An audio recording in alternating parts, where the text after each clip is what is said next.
So good afternoon. आज हम चरक संहिता विमान स्थान का 7वां चैप्टर देखने जा रहे हैं, जिसका नाम है व्याधित रूपीय विमान अध्याय। और विशेषतः इससे पूर्व हमने रोगानिक विमान अध्याय में विविध दृष्टि से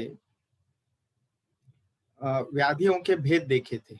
और उसी श्रृंखला में रोगानिक विमान अध्याय 6ठे अध्याय के बाद व्याधित रूपीय विमान अध्याय आता है। और उसके विषय में श्लोक जो पहला आता है वो है अथातो व्याधित रूपीयम विमानम व्याख्यास्यामः इति अस्माः भगवान अत्रेयः। उसकी टीका के ऊपर चक्रपाणि दत्त जी इस श्लोक के ऊपर लिखते हैं, पूर्वाध्याये व्याधिम प्रतिपाद्य व्याधितस्य पुरुषस्य भेदम चिकित्सोपयोगितया प्रतिपादयितुं तथा तत्प्रसंगाच्च कृमिन् प्रतिपादयितुं व्याधित रूपीयो अभिधीयते। टीकाकारों का यह हमेशा प्रयास रहता है कि इस अध्याय को पूर्वाध्याय के साथ कैसे जोड़ा जाए। और पूर्वाध्याय में यानी रोगानिक विमान अध्याय में जो विविध दृष्टि से भेद बताए थे व्याधियों के, रोगों के, उसको जानने के बाद व्याधित पुरुष या व्याधित व्यक्ति जो है उसका चिकित्सा के लिए उपयुक्त ऐसा और कोई वर्गीकरण या उसके डिटेल्स जो है वो बताने जा रहे हैं। और इसको हम अगर बिल्कुल शॉर्ट में अगर इसको समझने का हम प्रयास करेंगे तो इस अध्याय में दो हमें मुख्य विभाग दिखते हैं। तो जो पहले 8 श्लोक जो आते हैं वह विशेषता हमें बताते हैं इंपॉर्टेंस ऑफ करेक्ट डायग्नोसिस, यानी निदान जो है वो सटीक आपका कैसे होना चाहिए, उसका महत्व।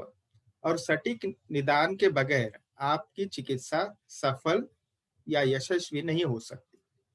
और फिर उसके बाद कृमियों का, विभिन्न पैरासाइट्स जो है उनका वर्णन आता है। तो ये पार्ट ए यानी पहला जो विभाग है हम अध्याय का कहेंगे उसको करेक्ट डायग्नोसिस जो उसका महत्व प्रतिपादित करता है। और उसके बाद में समुचित वर्णन जो है वो पूरा कृमियों के बारे में आता है। तो कृमि के प्रकार आते हैं, कृमियों की चिकित्सा आती है डिटेल्स, और उसको फिर अपुनर्भव चिकित्सा किस पद्धति से करनी चाहिए, वो भी पैरासाइटोलॉजी हम कह सकते हैं अंग्रेजी में, उसका विषय आता है। तो ठीक है, तो ये हो गया संक्षेपतः उसका जो वर्णन है वो किस प्रकार से हम करेंगे। तो आगे जाते हैं हम। There are 2 types of the patients based on severity of the disease and clinical presentation. So हमें इह खलु द्वौ पुरुषौ व्याधित रूपौ भवताः गुरु व्याधिताः लघु व्याधितश्च। तो इस प्रथम जो तीसरा श्लोक हमें मिलता है वो गुरु व्याधित एकाह यानी गुरु व्याधित और लघु व्याधित, ये दो हमें प्रकार मिलते हैं। ये चिकित्सा के दृष्टि से बताए हुए प्रकार है। तो इस अध्याय में विशेषतः हम कह सकते हैं कि कोई भी एक ही रोग है, समझो ज्वर है, तो ज्वर को अगर हम देखें एज एग्जाम्पल तो वही एक ही ज्वर गुरु भी हो सकता है और लघु भी हो सकता है। तो एक ही प्रकार के रोग के दो भेद जो है वो यहाँ पे बताते हैं, और वो है गुरु व्याधित और लघु व्याधित। यानी बिल्कुल आसान भाषा में हम समझने का प्रयास करें तो गुरु व्याधित का अर्थ होता है जो मनुष्य उस महान रोग से अगर ग्रस्त है। अब देखिए महान रोग यानी क्या है, तो यहाँ पे अगर उसकी व्याख्या हम समझने का प्रयास करेंगे तो गुरु व्याधित एकाह सत्व बल शरीर संपत उपेतत्वात् लघु व्याधित इव दृश्यते। यानी वह व्यक्ति एक्चुअली जो है वो सीवियर कोई उसको डिसीज हो गया है, कोई भी व्याधि है, उसको गुरु व्याधित है वो, यानी उसको गंभीर वह व्याधि हो गई है, लेकिन फिर भी वह व्यक्ति अपना सत्व यानी मनोबल, फिर शब्द आता है बल, अगर आप कर्सर देख पाते हैं स्क्रीन के ऊपर, सत्व यानी मनोबल यह दूसरा बल शब्द जो है वो शारीरिक बल के लिए है, और शरीर संपत्ति यानी उसका स्वास्थ्य जो है वह उत्तम है। और इन तीनों घटक होने के कारण वह व्यक्ति जो है वह लघु व्याधित इव दृश्यते। उसको जैसे कोई लघु व्याधि हो गया है, यानी सामान्य व्याधि हुआ हुआ है ऐसा लगता है। एक्चुअली उसको क्या है, गंभीर व्याधि है। और दूसरी कंडीशन देखिए, लघु व्याधि तो अपराह सत्वादीनाम अधमत्वात् गुरु व्याधित इव दृश्यते। यानी ये व्यावहारिक परिप्रेक्ष्य या दृष्टिकोण हमें चरकाचार्य यहाँ पे बताते हैं कि व्यक्ति को गंभीर व्याधि है, लेकिन उसका मनोबल अच्छा है, शारीरिक बल अच्छा है, और स्वास्थ्य का उसमें पूरे यानी बिल्कुल वो तंदुरुस्त है, और ऐसे होने के कारण वह लघु व्याधित जैसा हमें दिखाई देता है। और लघु व्याधित व्यक्ति है, दूसरी कंडीशन बताती है, लेकिन उसका जो सत्व इत्यादि घटक जो है वह अच्छे नहीं है, और उस दृष्टि से वह लघु व्याधित यानी उसको क्या बोलते हैं हम, कम लक्षणों वाला या कम गंभीर व्याधि हुआ है, फिर भी उसको गंभीर व्याधि हुआ है ऐसा लगता है। ठीक है। और ऐसे समय पे तयोः अकुशलाः केवलम चक्षुष एव रूपम दृष्ट्वा अध्यवसन्तो व्याधि गुरुलाघवे विप्रतिपद्यन्ते। और फिर ऐसे अगर होता है तो वह जो अकुशलाः यानी असफल वैद्य जो है, ये सब देखने मात्र से विचार करते हुए वह व्याधि की गुरुता एवं लघुता, या हम जिसे कहेंगे गंभीर व्याधि और व्याधि यानी जो सामान्यतः जिसके लक्षण ज्यादा प्रकट नहीं है, कम गंभीर है, ऐसे व्याधि जानने में या उसका निदान करने में वह चूक कर देता है। तो इसके ऊपर बहुत विस्तार से व्याख्या चक्रपाणी दत्त जी कहते हैं, जो आपके सामने है अभी स्क्रीन के माध्यम से आप अगर उसको जान पा रहे हो तो। यानी हम इसको संक्षेप में अगर समझने का प्रयास करेंगे तो गुरु का अर्थ हम बिल्कुल आसान भाषा में ले सकते हैं, अंग्रेजी में सीवियर डिसीज, और लघु का अर्थ हम ले सकते हैं माइल्ड, या हम उसको कह सकते हैं जो ज्यादा स्ट्रांग नहीं है, नॉन स्ट्रांग, ऐसे डिसीज। तो ये दो प्रकार की व्याधि हो सकती, कोई भी व्याधि ले लीजिए आप, वह ज्वर है, रक्तपित्त है, या फिर अजीर्ण है, कोई भी व्याधि गुरु लघु इस प्रकार से हम उसका विभाजन कर सकते हैं, या उसको हम अंग्रेजी में सीवियर या फिर माइल्ड ऐसा कह सकते हैं। लेकिन ये रोगी जो है उनका अन्य जो घटक है, जैसे सत्व यानी मनोबल, शारीरिक बल, और अन्य जो संपत भाव है स्वास्थ्य के लिए आवश्यक है, जैसे सुश्रुताचार्य जी बताते हैं, समदोषा समाग्निश्च समधातु मलक क्रिया प्रसन्न आत्म इंद्रिय मनाह स्वस्थ इति अभिधीयते। तो अन्य जो घटक है उसके अच्छे होने की वजह से वह गुरु व्याधि होते हुए भी वो लघु व्याधि प्रतीत होता है। और यह अगर हम ठीक से समुचित रूप से ना समझे तो हम गंभीर व्याधि को या सीवियर डिसीज को भी माइल्ड समझ सकते हैं, या फिर माइल्ड को भी हम सीवियर समझ सकते हैं, और यह व्यवहारता हमसे चूक हो सकती है। यही हमें चेतावनी देते हैं चरकाचार्य। ओके, सो यहाँ पे इन शॉर्ट मैं आपको अंग्रेजी में समझा दूं। Two types of individuals having the diseases, one with serious illness and other with the mild disease. और इसमें हम भूल कैसे कर सकते हैं या हो सकती है हमसे, तो इसीलिए Ayurveda is a holistic medicine. केवल जो रुग्ण बता रहा है या दिख रहा है उसके ऊपर हमने हमारा डायग्नोसिस नहीं करना है, सभी दृष्टि से उसको जांचना है, परखना है, और फिर निर्णय लेना है। नाउ नेक्स्ट चौथा जो श्लोक आता है वह कॉन्सिक्वेंस ऑफ इम्प्रॉपर डायग्नोसिस। सो ये पूरा गद्यमय श्लोक है। तो इसका जो पहला श्लोक है, या हम उसको श्लोकार्ध कहेंगे, वह बहुत ही इंपॉर्टेंट है और हमें इसको कंठस्थ कर देना चाहिए। न ही ज्ञानावयवेन कृष्णे ज्ञेये विज्ञानम उत्पद्यते। तो बहुत बार ये उदाहरण भी दिया जाता है, आगे भी आप सिंपोजियम हो, सेमिनार हो कोई, या चर्चा चल रही है, शास्त्र चर्चा, उसमें ये हमेशा श्लोक का कोटेशन जो है वो आचार्य या विद्वान देते हुए दिखाई देते हैं कि संपूर्ण रूप से जानने योग्य विषय का एक अंश मात्र के ज्ञान कर लेने से उसका पूरा ज्ञान नहीं होता। जैसे हमने कौन सा वाद देखा है आप? आप बता सकते हो? मैं उसको आपको आपके लिए कथा बता देता हूँ कि हाथी है और चार पांच जो नेत्रहीन व्यक्ति है वो उसके पास है। तो सूंड के पास जो रहता है उसको लगता है कि भाई ये फ्लेक्सिबल है, हाथी जो है वो ट्रंक जैसा होता है और उसको फ्लेक्सिबिलिटी होती है।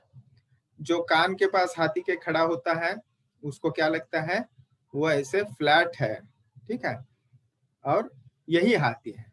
फिर पूंछ के पास जो खड़ा रहता है, फिर वो जो पांव के पास खड़ा रहता है, तो ये ज्ञान का अवयव है। लेकिन या फिर उसको एकांतवाद भी कह देंगे। तो अनेकांतवाद जैसा हमने समुचित होलिस्टिक अप्रोच अगर हम रखेंगे तो ही विषय को हम अच्छे तरीके से जान पाएंगे और फिर हमें पूरा ज्ञान हो सकता है। तो हमेशा आयुर्वेद चिकित्सक ने यह दृष्टि रखनी चाहिए। तो विप्रतिपन्नास्तु खलु रोग ज्ञाने उपक्रम युक्ति ज्ञाने च अपि विप्रतिपद्यन्ते। तो आयुर्वेद में जो है संपूर्ण ज्ञान जो विशेषता है केवल प्रत्यक्ष प्रमाण से नहीं अपितु प्रत्यक्ष, अनुमान और आप्तोपदेश, इन तीनों ही प्रकार से हमने लेना चाहिए। तो श्लोक को मैं कथन न करते हुए, क्योंकि हमें ऑनलाइन इस प्लेटफॉर्म पे 40 मिनट्स की अवधि है, तो उसको छोड़ते हुए मैं आपको उसका तात्पर्य समझाता हूँ। गुरु व्याधित को लघु व्याधित तथा लघु व्याधित को गुरु व्याधित, यह जो है वो हम समझ लेते हैं। और किसको समझ लेते हैं? विशेषतः है केवल प्रत्यक्ष प्रमाण हम अगर मानने की भूल करें तो यह हमसे गलती हो सकती है। इस प्रकार जो रोग के परिज्ञान में मूर्खता करते हैं वे चिकित्सा करने में भी धोखा कर देते हैं।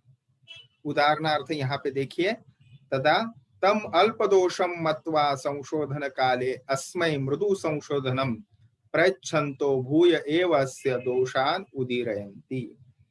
तो यहाँ पे यही उदाहरण हमें ग्रंथकार देते हुए देखते हैं कि जब ये लघु व्याधित युक्त पुरुष को गुरु व्याधि युक्त समझ बैठते हैं तब उसको अधिक दोषों वाला मानकर संशोधन के अवसर पर ऐसे रोगी को हम तीक्ष्ण संशोधन देके दोषों को अधिक प्रमाण में निकाल के रोगी को क्षीण या दुर्बल कर देते हैं।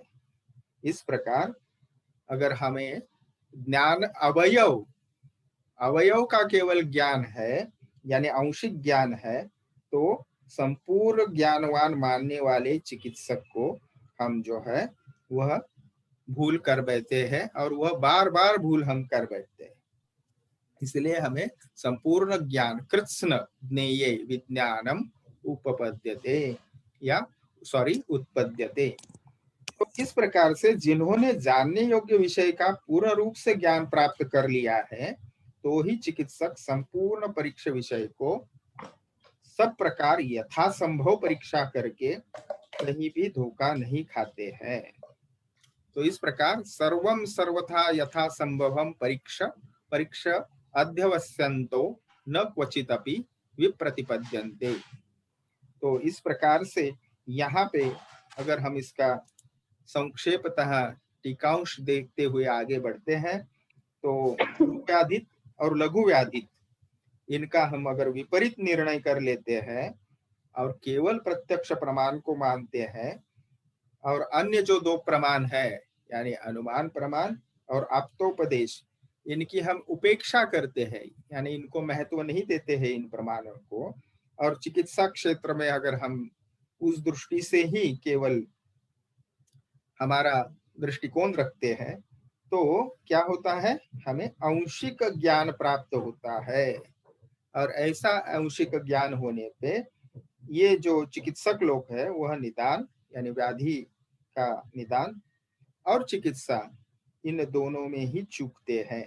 इसीलिए शास्त्र में शब्द क्या बताया है यहाँ पे चरकाचार्य बताते हैं विदित वेदितव्य, यानी शब्द प्रयोग किया है उन्होंने विदित वेदितव्य, यानी शास्त्राभ्यास एवं कर्माभ्यास, यानी जिसने ग्रंथों का भी अध्ययन किया है और उसकी प्रैक्टिस भी की है ज्यादा से ज्यादा, वही चिकित्सक प्रशंसनीय होता है। इसलिए निदान पंचक और प्रमाण त्रय, यानी प्रत्यक्ष प्रमाण, अनुमान प्रमाण और आप्तोपदेश, इनका ज्ञान जो है वह आयुर्वेद चिकित्सक के लिए अत्यंत आवश्यक है। इसलिए partial knowledge of any subject does not provide you thorough understanding of the entire scientific concept, and there are chances of failing in diagnosis as well as treatment, and that's why you have to keep your approach always open, या आपने आपका दृष्टिकोण जो है वो सर्वांगीण दृष्टिकोण रखना चाहिए, और जहां जहां आवश्यक है वहां प्रत्यक्ष प्रमाण, अनुमान प्रमाण एवं आप्तोपदेश, इनका जरूर उपयोग आपने करना। आगे श्लोक आता है सत्वादीना विकल्पेन व्याधि रूपम अथा दुरे दृष्टा विप्रतिपद्यन्ते बाला व्याधि बलाबले। तो ये जो श्लोक क्रमांक 5 से 7 है, इसमें विशेषतः मूर्ख चिकित्सक और विद्वान चिकित्सक इनके भेद बताते हैं, और ये दोनों का मार्गदर्शन या ग्रंथों में आना यही हमें बता देता है या स्पष्ट करता है कि अगर हम मूर्ख चिकित्सक या वैद्य नहीं बनना चाहते तो हमने क्या सावधानियां बरतनी चाहिए।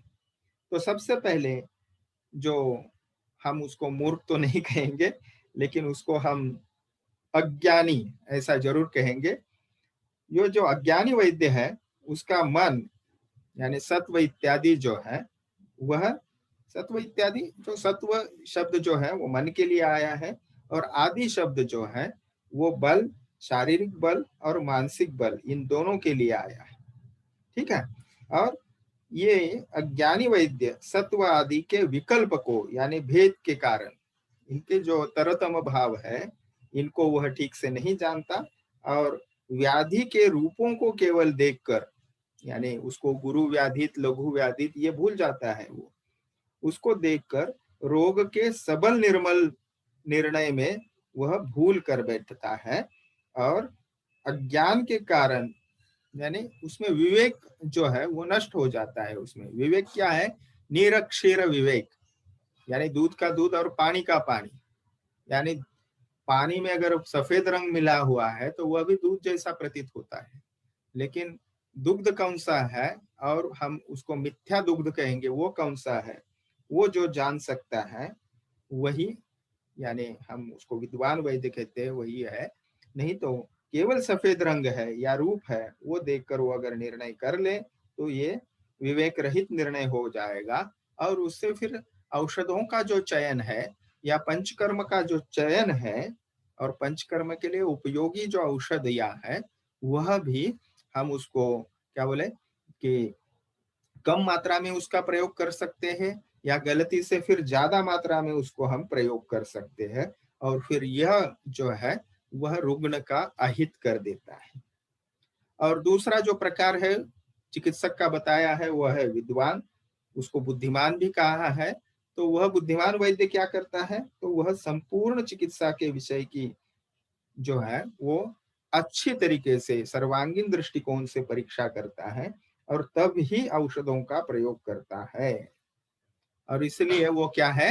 न स्खलंति प्रयोगेषु भेषजानाम कदाचन, यानी वह कभी भी चिकित्सा में न स्खलंति यानी वह असफल नहीं होता है।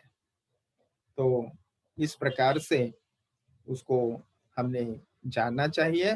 तो यहाँ पे चक्रपाणि दत्त जो है वो बाला इति अल्पज्ञाः, यानी ये जो पहला मूर्ख वैद्य या ज्ञानी वैद्य बताया है उसको बाला यह विशेषण बताया है। बाला का अर्थ है अल्पज्ञ, जिसको कम ज्ञान है। ठीक है। तो यहाँ तक जो पहले हमने देखे 7 श्लोक विशेषतः जो है वह जो डायग्नोसिस जो है वो प्रॉपर होना चाहिए इसके विषय में प्रतिपादन करते हैं। 8वें श्लोक में उसका उपसंहार किया है, इति व्याधित रूपाधिकारे इत्यादि प्रकार से। तो इस प्रकार व्याधित रूपीय नामक अध्याय में व्याधित रूप की संख्या, व्याधित रूप संख्या अग्र संभव व्याधित रूप हेतु विप्रतिपत्तौ कारणम स अपवादम, इस श्लोक में गद्यमय 8वां श्लोक है। तो गुरु व्याधित, लघु व्याधित, व्याधित रूप में हेतु सत्व, बल, शरीर का अधिक होना अथवा कम होना, इस प्रकार से प्रमाण विप्रतिपत्ति जो शब्द आया है वो प्रमाणों के लिए आया है, यानी प्रत्यक्ष प्रमाण, अनुमान प्रमाण, आप्तोपदेश, इनको आपने जानना चाहिए। और फिर अपवाद सहित कारण आपने जानना चाहिए। और ये कौन बता रहा है हमें यहाँ पे? प्रक्षोप संग्रह्य पादौ। तो अग्निवेश जी ने भगवान आत्रेयों के चरणों का स्पर्श करके फिर इसके बाद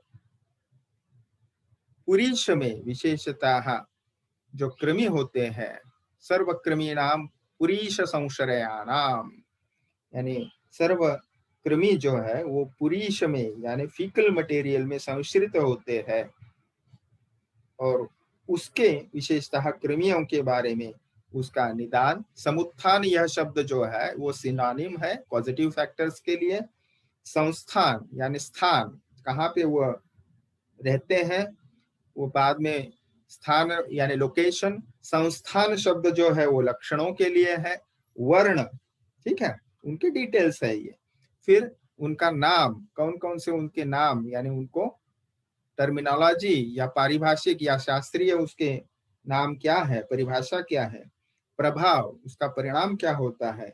और फिर चिकित्सित विशेषान, तो विविध प्रकार के कृमि जो है उनकी चिकित्सा, या उसको हम क्या कहेंगे, विशेष यानी उसके डिटेल्स या भेद उपभेद ऐसा भी हम कह सकते हैं, उनको पूछा, उनके बारे में जानने की इच्छा प्रकट की।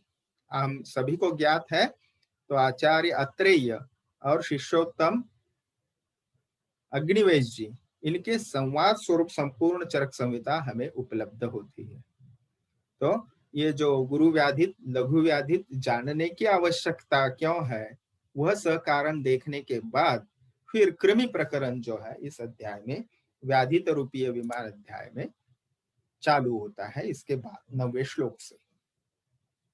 तो अथ अस्मै प्रवाच भगवान अत्रेयः, तो इनके बाद फिर जो जानने की जिज्ञासा प्रकट की अग्निवेश जी ने, वो जिज्ञासा को ध्यान में रखते हुए भगवान अत्रेय जी जो है उन प्रश्नों का उत्तर देते हैं। तो यह खलु अग्निवेश विंशति विधा क्रमयाः, हमेशा फ्रीक्वेंटली आस्क्ड क्वेश्चंस में ये प्रश्न जो है वो आता है। कृमियों के प्रकार, उनकी संख्या एवं लक्षण या नाम के साथ लक्षण बताए, हमेशा जो है ये प्रकरण पूछा जाता है। आपके परीक्षा के दृष्टिकोण से भी, चिकित्सा के दृष्टिकोण से भी महत्वपूर्ण विषय है। और वह कौन से है? पूर्वम उद्दिष्टा नाना विधेन प्रविभागेन अन्यत्र सहजेभ्याः, तो यहाँ पे स्पष्ट करते हैं अत्रेय महर्षि कि सहज कृमियों को छोड़कर, तो उनको छोड़ के, सहज जो कृमि है उनको छोड़ के 20 प्रकार के, विंशति विधा, 20 प्रकार होते हैं। और वे कृमि जो है उनके, देखिए यहाँ पे फिर संख्या संप्राप्ति सबसे पहले बताते हैं। संख्या संप्राप्ति यानी क्या है? एक उनकी कैटेगराइजेशन बता दिया, उसके 20 प्रकार है। और आगे फिर प्रकृति के अनुसार, उनकी जो प्रकृति भेद है उनके अनुसार उसके 4 भेद बता दिए, 4 कैटेगरीज बता दी। और वो 4 कैटेगरीज कौन से है? तो पुरीशजाः, श्लेष्मजाः, शोणितजा, मरजाः च इति। तो यहाँ पे चक्रपाणि दत्त जो है आयुर्वेद दीपिका टीका में स्पष्ट करते हैं, पूर्वम उद्दिष्टा इति अष्टोदरीय संज्ञा मात्र कथिता। तो यहाँ पे जो सहज क्रमिया है, वह कौन से अध्याय में हम उसको रेफरेंस देखते हैं, तो अष्टोदरीय अध्याय। तो ये सहज क्रमिया छोड़ के उसके 20 प्रकार है। और अन्यत्र सहजेभ्य इति अनेन शरीर सहजाः तु अवैकारिकाः। तो ये सहज क्रमी जो है वो अवैकारिक है, उनसे व्याधियां उत्पन्न नहीं होती। और उनको छोड़ के जो बाकी प्रकार है, बाकी कृमिये जो है वो 20 प्रकार के होते हैं। और प्रकृति भेद से उनके फिर 4 अन्य भेद बताए हैं। तो विशेषतः अन्य ग्रंथों को अगर हम उसका अगर अनुशीलन करते हैं, आप रिव्यू करना चाहते हो, तो खास करके ये जो सुश्रुत निदान स्थान 16वां अध्याय है, सुश्रुत उत्तम तंत्र 54 नंबर चैप्टर, और अष्टांग हृदय का निदान स्थान के 14वां अध्याय, तो इनको भी हम अनुशीलन कर सकते हैं। देखिए, तो सबसे पहले तो ये जानना चाहिए कि जिनसे व्याधि उत्पन्न होता है ऐसे कृमियों के 20 प्रकार है। और नॉन पैथोजेनिक यानी जिनसे व्याधि उत्पन्न नहीं होती, यानी गुड बैक्टीरिया जो मॉडर्न साइंस में कहा जाता है, which are the healthy bacteria, जिसको सहज कृमि ऐसी संज्ञा चरकाचार्य देते हैं, उनको छोड़ के ये पैथोजेनिक यानी जिनसे डिसीज होता है, व्याधि उत्पन्न करने की क्षमता है, ऐसे 20 प्रकार है। और फिर उनका डिवीजन, ठीक है, यानी ये 20 प्रकार हो गए, और उनको हम कैटेगराइज अगर करें, ग्रुप्स में डिवाइड करें, तो 4 हो सकते हैं, पुरीषज, श्लेष्मज, रक्तज, और फिर आगे जो चौथा प्रकार आता है वह मलज आता है। तो जाते हैं इसको डिटेल्स में समझने के लिए। पहला भेद जानते हैं, मलज कृमि। तो पैरासाइट्स ओरिजिनेटिंग फ्रॉम एक्सक्रेटा, तत्र मलो बाह्यश्च आभ्यंतरश्च। तो ये जो गद्यमय पूरा श्लोक है, 10वां श्लोक, ये हमें मलज कृमियों की जानकारी देता है। और इनको विशेषतः मलज कृमि को विभाजित किया है 2 प्रकार में। इसको हम सब टाइप्स भी कह सकते हैं कि बाहरी तथा भीतरी भेद से 2 प्रकार के ये होते हैं। बाहरी जो होते हैं, दूसरा यानी एक्सटर्नल हम कर सकते हैं उसको। ये बाहरी जो है वह विशेषतः मलज कृमि उनको कहा जाता है। और उनका कारण बताया है, तेषाम समुत्थानम, यानी उसका बेसिक कॉज बताया है, मृजावर्जनम, यानी ठीक तरीके से शरीर की साफ सफाई न करना, उसकी सफाई न रखना। आगे स्थान बताते हैं, उसका स्थान क्या है, केश। विशेषतः है जहां पे गुह्य प्रदेश में, यानी आर्मपीट में हो या प्यूबिक एरिया हो, यहाँ पे जो केश होते हैं, गुह्य केश भी उनको कहा जाता है। या फिर श्मश्रु यानी दाढ़ी, मूंछ इत्यादि स्थान के केश। फिर लोम, पक्ष्म यानी हमारे पलके, और आगे बताते हैं वस्त्र। तो ये जो है ये हो गए उनके वासांसी। पक्ष्म जो है वो आईलिड के लिए है, ठीक है, आई लैशेस सॉरी। और वासांसी यानी वस्त्र, तो ये हो गए उसके स्थान। संस्थान क्या है उसके, तो संस्थान यानी लक्षण। लक्षण विशेषतः उसके बताते हैं। आकृति भी हम इसको कहते हैं अनव, यानी अत्यंत अणु, अत्यंत छोटे, तिल की आकृति वाले।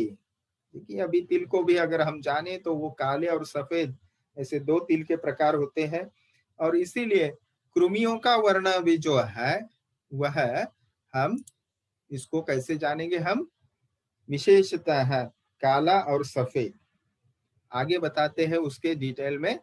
देखिए, बहुपादाश्च, यानी उसके जो चरण या पाद होते हैं वह असंख्य, बहु बताते हैं।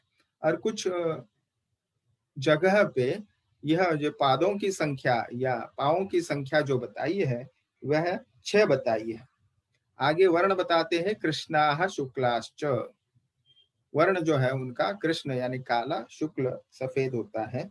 उनके नाम, तो इसको कैसे, यूका पिपीलिकाः च, यानी उसको युका, जिसे हम जू कहते हैं या लाइस कहते हैं अंग्रेजी में, उसको लिक्षा भी कहते हैं, यानी मराठीमध्ये आपण त्याला लिखा, उवा आणि लिखा म्हणतो. और पिपीलिका यानी चींटी, उसका प्रभाव यानी उससे क्या होता है, कंडू जननम, खुजली पैदा करते हैं. कोठ यानी चकत्ते, जैसे हम उसको उत्सेद आता है और खुजली होती है जोर से. तथा आगे क्या बताया है, कोठ के बाद पीड़का अभिनिर्वर्तनम च, तो पीड़काओं की उत्पत्ति होती है. तो हम इसको छोटे छोटे बॉयल्स आते हैं ऐसा भी कह सकते हैं. चिकित्सितम तू, उसकी चिकित्सा कैसे करनी चाहिए, देखिए प्राथमिक चिकित्सा बताई है पहले. इनको क्या कहना चाहिए, खलु एशाम अपकर्षणम, उनको पहले निकालना चाहिए. यानी कैसे, तो साफ सफाई करके, जैसे बाल में है तो उसको अच्छे से कंघी करना चाहिए ठीक से बार बार, और उसको निकालना चाहिए वहां से जो भी है वो. उसकी सफाई रखनी चाहिए वहां के बालों की या वहां के शरीर के, हम कह सकते हैं एरिया के. और जिनसे मल उत्पन्न न हो ऐसे मलोपघाता, यानी मल जो है वो निकल जाए वहां से, ऐसे हमने वहां की साफ सफाई रखनी चाहिए. मलकराणाम च भावानाम नाम उपसेवनम इति, यानी मलकर जो भाव है ऐसे पदार्थों का हमने सेवन नहीं करना चाहिए. ठीक है. तो इस प्रकार से मलज कृमि जो है यहाँ पे उसका विस्तार से कथन आता है. तो इसको अगर हम अंग्रेजी में ठीक तरीके से शब्द है तो इटियोलॉजिकल फैक्टर बेसिकली क्या है, वो लैक ऑफ क्लीनलीनेस है. हैबिटेट क्या है, उनको कौन सा वातावरण या कौन सा एटमॉस्फेयर उनको अच्छा लगता है, तो हेयर बियर्ड एक्सेट्रा. मॉर्फोलॉजी यानी उसकी आकृति कैसी है, फिर कलर कैसा है, ये डिटेल्स यहाँ पे समझाते हैं. व्यवहार में उसका नामकरण क्या है, ठीक है. सिम्टम्स उससे क्या उत्पन्न होते हैं, और लाइन ऑफ मैनेजमेंट या जनरल लाइन ऑफ ट्रीटमेंट जो है वो हमें चरकाचार्य जी बताते हैं. इसके बाद जो है वो शोणितज कृमि है. सो पैरासाइट्स इन ब्लड. तो शोणितजानाम तो खलु कुष्ठैहि समानम समुत्थानम.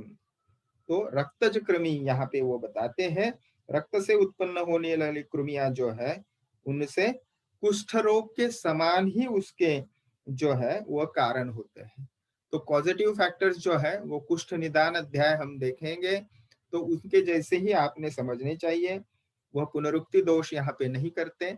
और फिर स्थान बताते हैं रक्तवाहिनी धमन्या, आकृति बताते हैं अनु, वृत्त यानी गोलाकार, और पैर रहित, इनको पैर नहीं होते, वो रेंगने वाले होते हैं.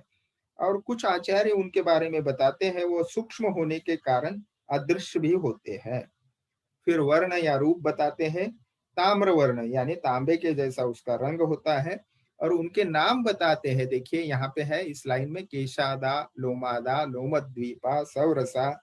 इस प्रकार से केशाद यानी बालों की जड़ों को खा जाने वाले, लोमाद या रोमाद कहते हैं यानी रोमों को खाने वाले यानी स्किन हेयर्स, लोमद्वीप या रोमद्वीप रोम मूलों में रहने वाले, सौरस यानी तरुणास्थियों का भक्षण करने वाले, औदुंबर या उदुम्बर भी कहते हैं. उदुम्बर, औदुंबर क्या है, यह गुलर है या फाइकस वैरायटी, जैसे अंजीर हम कहते हैं वैसे गांठों को शरीर में स्थान स्थान पर उत्पन्न करने वाले, इसको औदुंबर कहा है. फिर जंतु मातृ या मातृ, यह आगे का उसका नाम बताते हैं. तो ये क्या है, जहां पे ये मक्खी जैसे होते हैं, और ये मक्खी जहां बैठती है वही कृमि उत्पन्न करती है. आगे प्रभाव बताते हैं उसका, तो इनके कारण केश, विशेषतः सर के या गुह्य प्रदेश के, फिर श्मश्रु यानी दाढ़ी मूछ के बाल, नाखून, शरीर के रोम, भौवें, इनका नाश हो जाता है, यहाँ के बाल झड़ जाते हैं. जब वे रक्तज कृमि व्रण में पहुंच जाते हैं तो शरीर में रोमांच, व्रण में खुजली, सुई चुभने जैसी पीड़ा, और इधर उधर रेंगने जैसा अनुभव रोगी को होता है. यह जब कृमि बढ़ जाते हैं, अतिवृद्धानाम च, क्या होता है लक्षण, त्वचा, सिरा, स्नायु, मांस एवं तरुणास्थियों में यानी कार्टिलेजेस जिसे हम कहते हैं, उनको वह खा जाते हैं। विशेषतः आप अगर कोई लेप्रेसी के पेशेंट अगर देखें तो नाक, कान इत्यादि जो स्थान है वहां के तरुणास्थियों को वह नष्ट कर जाते हैं और उनमें व्यंग आता है। इन कृमियों की चिकित्सा कुष्ठों के समान ही करनी चाहिए और कुष्ठ चिकित्सा प्रकरण में इसको हम डिटेल में देखेंगे, ऐसा ग्रंथकार बता दें। अब देखिए, चिकित्सा भी समान है और उनका निदान यानी कॉजेटिव फैक्टर्स भी जो है समान है। तात्पर्य यह है कि ये जो रक्तज कृमि है, इनको इनकी उत्पत्ति और चिकित्सा दोनों कुष्ठ व्याधि के समान है। तो इसीलिए कृमियों से ही कुष्ठ की उत्पत्ति होती है, इसलिए कुष्ठ के समान इनकी चिकित्सा की जाती है। तो विरक्ति दोष वर्जित यहाँ पे वर्णन हमें मिलता है। तो इटियोलॉजिकल फैक्टर्स हम जानेंगे। विशेषतः इटियोलॉजिकल फैक्टर्स जो है रक्तज कृमि के विशेषतः रक्त दुष्टि बताती है और रक्तवह धमनिया जो है वह उसका स्थान बताया है, उनका आकार या मार्फोलॉजी जो है वो बताते हैं। यहाँ पे जो पहला प्रकार था मलज कृमि, उनको बहुपाद कहा गया है, लेकिन रक्तज कृमि में उनकी मार्फोलॉजी बताते हैं, उनको पैर नहीं होते हैं और रेंगने वाले होते हैं, कलर भी उनका डिफरेंशिएट करते हैं। मलज कृमि का कृष्ण और सफेद ये वर्ण होता था या होता है, और यहाँ पे रक्तज कृमि का वर्ण जो है वो ताम्र वर्ण या कॉपरी ब्राउन हम जिसे कह सकते हैं वह है। फिर केशाद, लोमाद, लोमद्वीप, सवरस, औदुंबर इत्यादि उसके प्रकार बताए। आप अगर किसी इसको पैरासाइटोलॉजी को कंपेयर करें तो काफी कुछ इसके ऊपर हम एनालॉजी जो है वो देख सकते हैं, लेकिन उसमें हम डिटेल्स में नहीं जाएंगे। तो इस प्लेटफॉर्म की मर्यादा देखते हुए हम आज का यह लेक्चर यहाँ हम रिकॉर्डिंग में अभी समाप्त करता हूँ। आपके जो प्रश्न है उसको हम लेंगे, ठीक है? तो आपके अगर प्रश्न है अभी तक तो उसके बारे में पूछिए।